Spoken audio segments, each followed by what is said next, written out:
찬송가 310장 부르시고 새벽기도에 시작하겠습니다. 하나님의 은혜로 있을 데 없는 자 왜 구속하여 주는지 난 알 수 없도다. 내가 믿고 또 의지함은 내 모든 형편하시는 주님 늘 보호해 주실 곳을 나는 확실히 아네. 왜 내게 구세 믿음과 또 복음 주셔서 내 마음이 항상 편한지 난 알 수 없도다. 내가 믿고 또 의지함은 내 모든 형편하시는 주님 늘 보호해 주실 것을 나는 확실히 아네.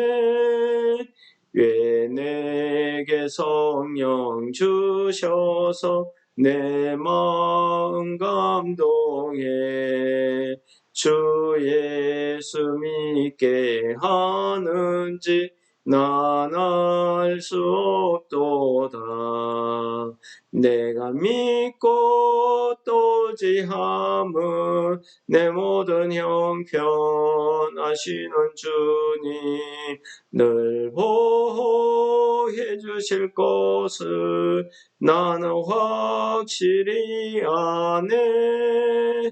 주 언제 강림하실지 혹밤에 혹낮에 또 주님 만날 그곳도 난 알 수 없도다.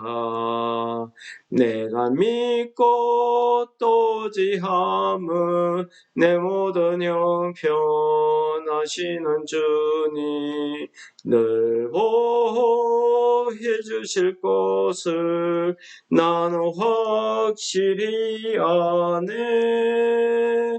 아멘. 오늘은 레위기 25장 23절부터 38절 말씀까지입니다. 봉독하겠습니다.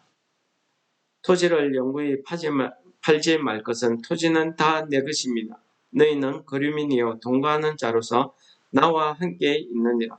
너희 기업의 온 땅에서 그 토지 무르기를 허락할지니 만일 내 형제가 가난하여 그의 기업 중에서 얼마를 팔았으면 그에게 가까운 기업 물을 자가 와서 그 형제의 판 것을 물을 것이요 만일 그것을 물을 사람이 없고 자기가 부유하게 되어 물을 힘이 있으면 그 판회를 계수하여 그 남은 값을 산자에게 주고 자기의 소유지로 돌릴 것이니라. 그러나 자기가 물을 힘이 없으면 그 판 것이 희년에 이르기까지 산자의 손에 있다가 희년에 이르러 돌아올지니 그것이 곧 그의 기업으로 돌아갈 것이니라. 성벽이 있는 성내의 가옥을 팔았으면 판지 만 1년 안에는 물을 수 있나니 곧 그 기한 안에 물으려니와 1년 안에 무르지 못하면 그 성읍 안의 가옥은 산자의 소유로 확정되어 대대로 영구히 그에게 속하고 희년이라도 돌려보내지 아니할 것이며 그러나 성벽이 돌리지 아니한 촌락의 가옥은 나라의 전토와 같이 물러주기도 할 것이요 희년에 돌려보내기도 할 것이며 레위 족속의 성읍 중 곧 그들의 소유의 성읍의 가옥은 레위 사람이 언제든지 물을 수 있으나 만일 레위 사람이 물으지 아니하면 그의 소유의 성읍의 판 가옥은 희년에 돌려보낼지니 이는 레위 사람의 성읍의 가옥은 이스라엘 자손 중에서 받은 그들의 기업이 됨이니라. 그러나 그들의 성읍 주위에 있는 들판은 그들의 영원한 소유지이니 팔지 못할지니라. 내 형제가 가난하게 되어 빈손으로 내 곁에 있거든 너는 그를 도와 거류민이나 동거인처럼 너와 함께 생활하게 하되 너는 그에게 이자를 받지 말고 내 하나님을 경외하여 내 형제로 너와 함께 생활하게 할 것인즉 너는 그에게 이자를 위하여 돈을 꿔주지 말고 이익을 위하여 내 양식을 꿔주지 말라. 나는 너희의 하나님이 되며 또 가나안 땅을 너희에게 주려고 애굽 땅에서 너희를 인도하여 낸 너희의 하나님 여호와이니라. 아멘. 자, 오늘 말씀은 희년의 제도와 관련해서 두 가지를 이야기하고 있습니다. 하나는 토지에 관련된 내용과 하나는 형제가 가난하게 되어서 자기에게 가난한 형제가 있을 경우를 이야기합니다. 이 토지에 대해서는 오늘 본문 말씀 23절부터 시작할 때에 하나님이 이미 토지는 다 내 것이라고 이렇게 말씀하고 있습니다. 당연하죠.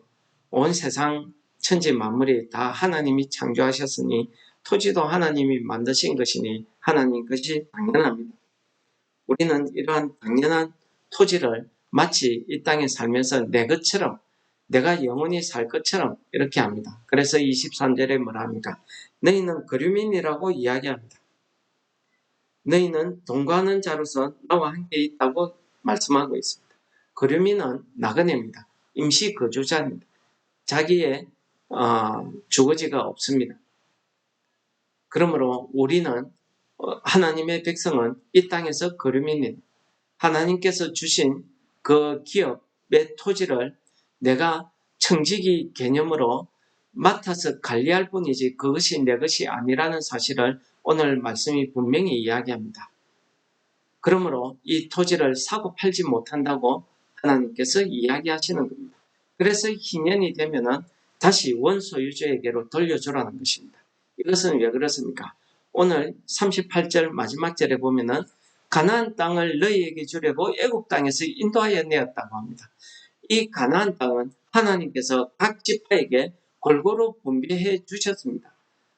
그리고 레위 지파를 제외한 모든 지파들이 자기의 기업으로 다 그 땅을 분배받았습니다. 그런데 살다 보니 경제적으로 어쩔 수 없이 자기가 가지고 있는 소유의 토지를 다른 사람에게 팔아야 되는 경우가 생기더라는 겁니다. 그래서 그 판 사람을 위해서 하나님께서 무럭이라는 제도를 오늘 규례로 허락하신 것입니다. 이 무럭이는 회복시키다 라는 말에서 파생되었는데 우리나라 말로 가엘, 즉 구속이라는 뜻이 되겠습니다. 리뎀션이라는 이 구속이란 말은요, 값없이 다시 사준다는 것입니다. 회복시킨다는 그런 뜻이 되겠습니다. 값없이요. 그래서 오늘 말씀에 뭐라 합니까? 내 형제가 가난하여 그의 기업 중에서 얼마를 팔았으면 그에게 가까운 기업 물을 자가 와서 그 형제의 판 것을 물을 것이요 라고 이야기합니다. 다시 사서 그 토지를 원주인 형제에게 돌려주라는 것입니다. 이것이 하나님이 정한 기업 무르기의 제도입니다. 이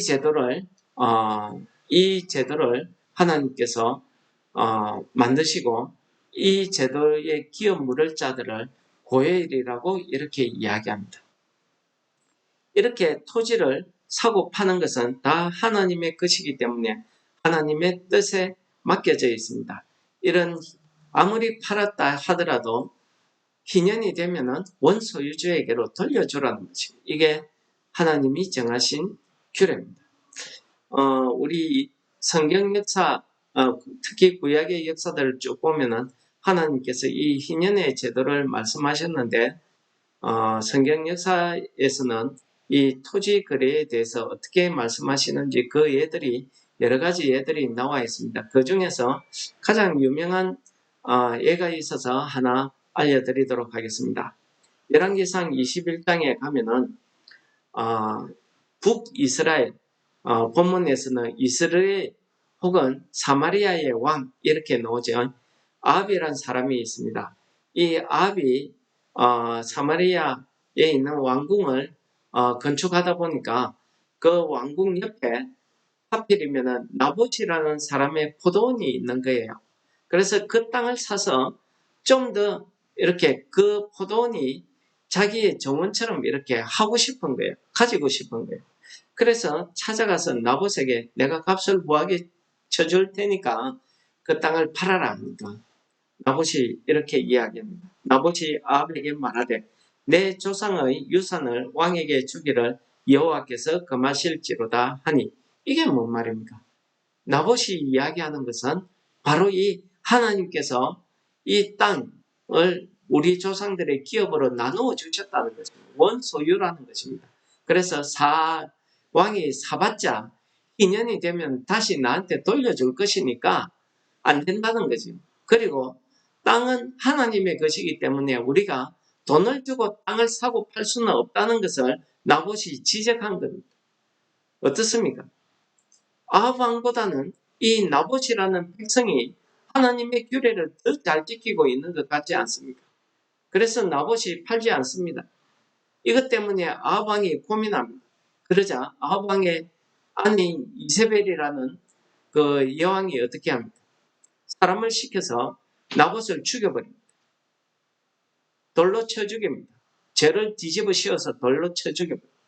그리고 왕에게 가서 이제 그 사람이 죽었으니까 그 땅을 취하세요 합니다. 여러분들 어떻습니까? 요즘은 국가에서 내가 국가에서 필요하면 내 땅을 수용하기 시작합니다. 근데 수용을 하다 보면은 이와 같은 불상사들이 생기지 않습니까? 우리 하나님 나라에서는 이런 것이 있어서는 안 된다는 것입니다. 모든 땅의 소유는 하나님의 것이다.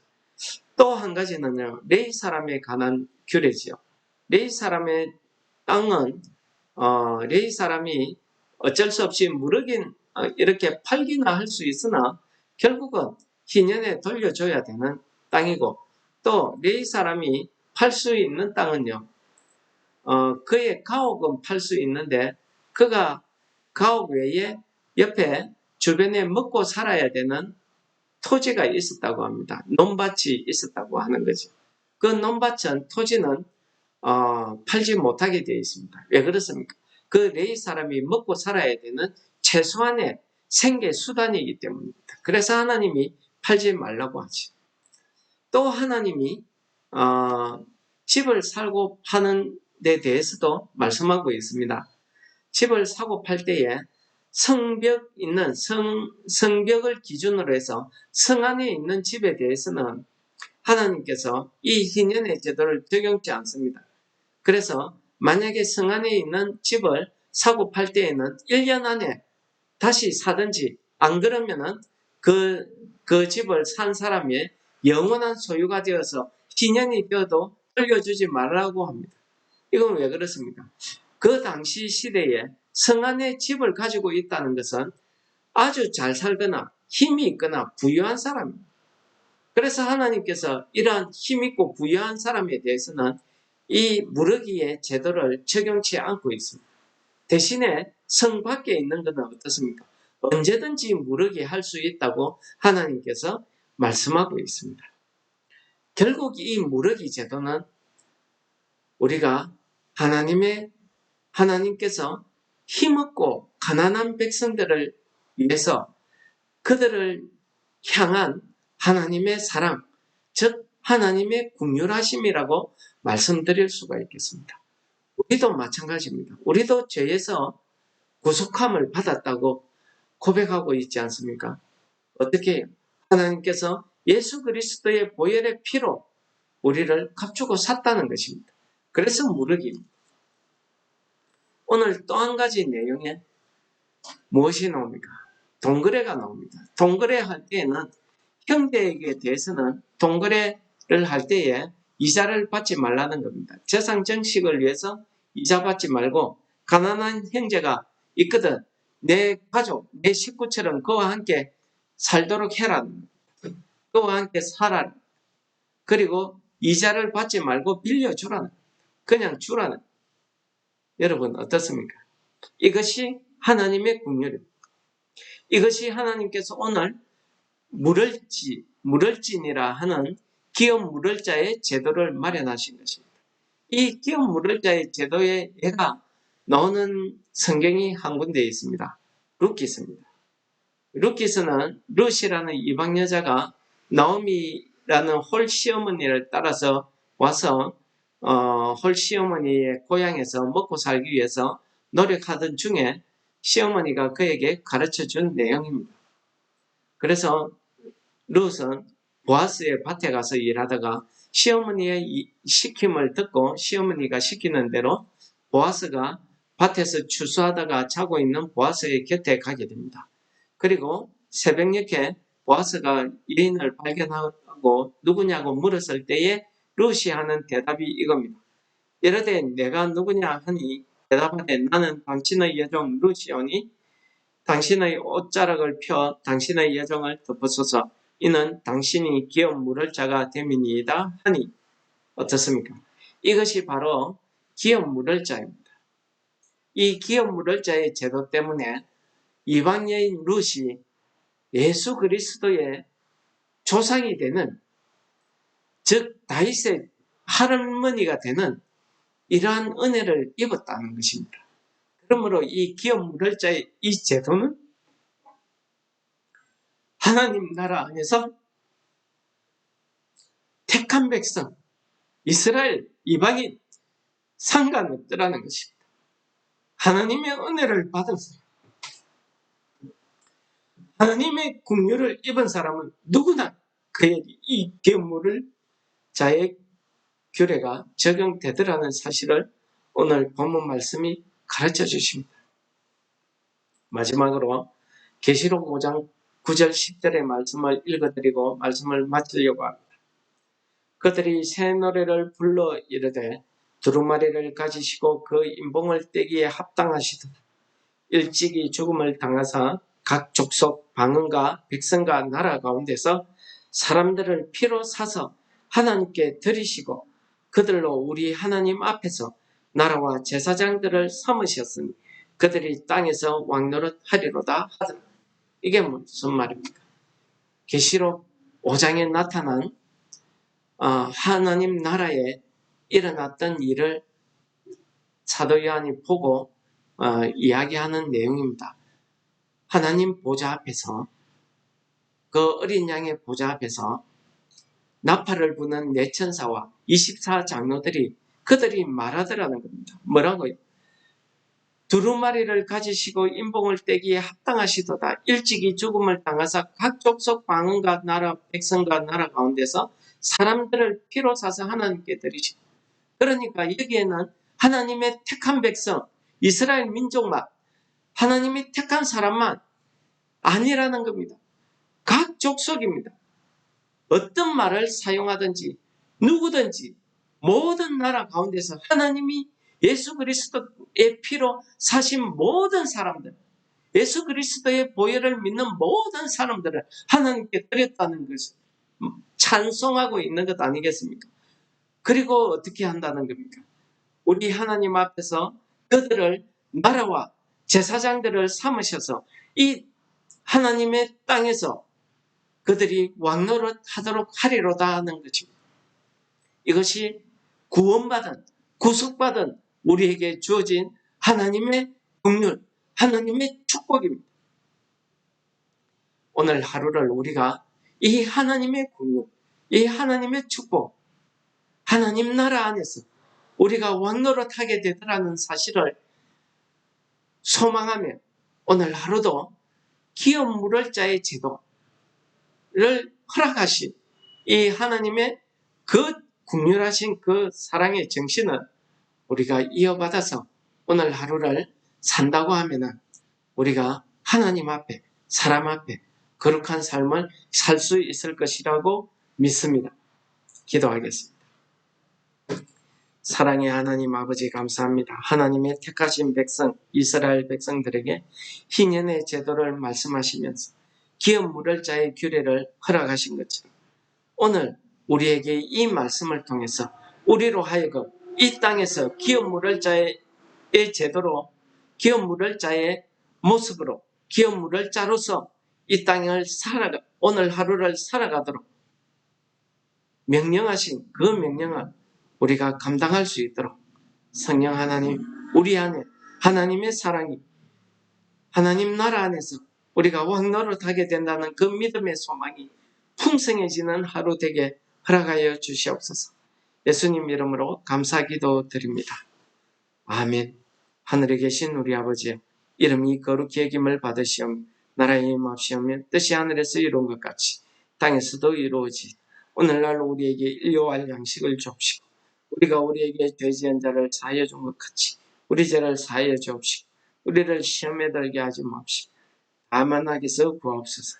대개의 나라와 근세와 영광의 아버지께 영원히 사옵나이다.